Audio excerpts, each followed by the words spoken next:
ഒരു പുതിയ ഇനം വട പരിചയപ്പെടുത്തുകയാണ്. എൻ്റെ സ്വന്തം മെയ്ഡ് എന്ന് വേണമെങ്കിൽ പറയാൻ പറ്റില്ലെങ്കിലും വേണമെങ്കിൽ പറയാം. കാരണം ഇത് ഉണ്ടാക്കിയതൊക്കെ പല ആളുകളാണ്. പക്ഷെ ഇത് കൂട്ടുന്നത് ഇത് ഉണ്ടാക്കുന്നത് ഞാനാണ്. എന്താണെന്നറിയോ? ഒരു പ്ലെയിൻ വട, അതിനകത്ത് സാമ്പാർ ഒഴിച്ചിട്ടുണ്ട്. അതിൻ്റെ കൂട്ടത്തിൽ ചമ്മന്തി, അതുപോലെ തന്നെ ഈ എരിയുള്ള ചമ്മന്തി, ഇത് രണ്ടും ഇട്ടിട്ട് അത് മിക്സ് ചെയ്യുന്നു. അത് മിക്സ് ചെയ്ത് ഇങ്ങനെ അങ്ങോട്ട് കഴിക്കുക. വട ഇങ്ങനെ മുറിച്ചെടുക്കുക.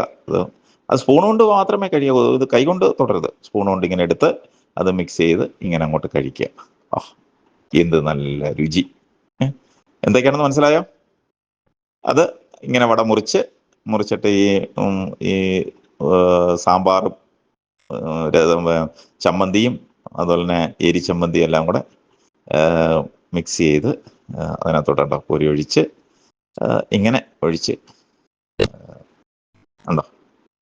ഇങ്ങനെ ഒഴിച്ച് കഴിക്കണം. അത് സ്പൂൺ കൊണ്ട് തന്നെ മുറിച്ച് ഓരോ പീസാക്കി അതിനകത്ത് മുക്കി. ഇതിനൊരു പേര് പറയണമല്ലോ. എന്ത് പേരാ പറയുന്നത്? നമുക്കൊരു പേര് ഇട്ടാൽ അവിയൽ വട. ഒരു അവിയൽ പരുവായില്ലേ? ഒരു അവിയൽ വട ഇനിയും മുറിക്കുക, ഇങ്ങനെ പീസാക്കി മുറിക്കുക, ഇങ്ങനെ അതെല്ലാം കോരി ഒഴിക്കുക. അത് മൊത്തത്തിൽ ഒഴിച്ച് ഇങ്ങനെ ഇളക്കി ഇങ്ങനെ എടുത്ത് ഇങ്ങനെ അങ്ങോട്ട് കഴിക്കണം. ഇത് നമുക്ക് അവിയൽ വട എന്ന് പറയാം.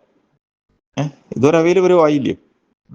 ഇങ്ങനെ ഓരോ വടയിൽ ഇങ്ങനെ എടുത്ത് ഇങ്ങനെ മുറിച്ച് വേണം എടുക്കാൻ. എടുത്ത് ഇങ്ങനെ കഴിക്കുക. ഇതല്ല ടേസ്റ്റാണെന്നറിയാം. നല്ല ടേസ്റ്റ്.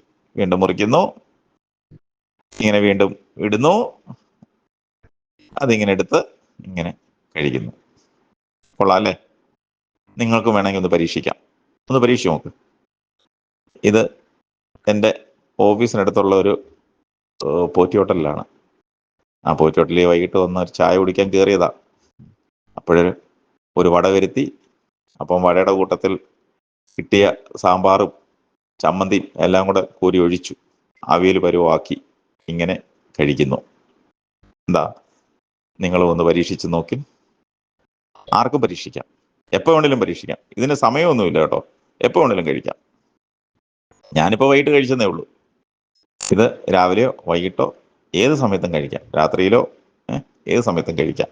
അതോടൊപ്പം തന്നെ ഒരു കട്ടൻ ചായ വരുത്തിയിട്ട് ഒരു പീസ് നാരങ്ങയും അതങ്ങോട്ട് പിഴിയുന്നു. അത് ലെമൺ ടീ ആക്കി നല്ലോണം അങ്ങോട്ട് ഒരുപാട് പിഴിയരുത്. അതിൻ്റെ നീര് മാത്രം എടുക്കുക. അതും ഇതുപോലെ ചൂട്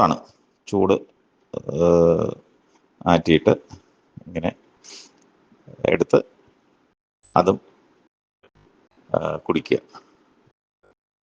എപ്പടി? സൂപ്പർ.